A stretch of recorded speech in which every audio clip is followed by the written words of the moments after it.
আল্লাহর বিচার দেরি করে আসে, কিন্তু ভুল হয় না। চলুন ছোট্ট একটা গল্প বলি আপনাদের। এক গ্রামে এক প্রভাবশালী লোক ছিল। ক্ষমতার জোরে সে দুর্বল মানুষদের কষ্ট দিত।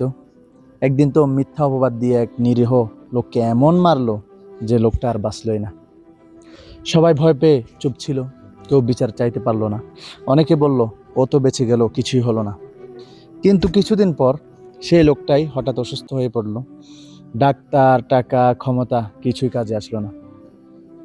যে হাতে সে মানুষকে কষ্ট দিয়েছিল, সেই হাতে সে যন্ত্রণায় কাঁপতে লাগলো।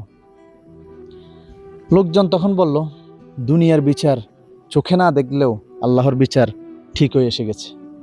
তো বন্ধুরা, কাউকে অন্যায়ভাবে কষ্ট দিলে, অন্যায়ভাবে প্রাণ নিলে হয়তো দুনিয়াতে ধরা পড়বে না, কিন্তু কাল হাসরের মাঠে আল্লাহ অবশ্যই ধরবেন। আর অনেক সময় সেই শাস্তি আল্লাহ দুনিয়াতেই দেখিয়ে দেন, যাতে আমরা শিক্ষা নেই। কারো কষ্টের কারণ হইবেন না, কারণ আল্লাহ সব দেখেন।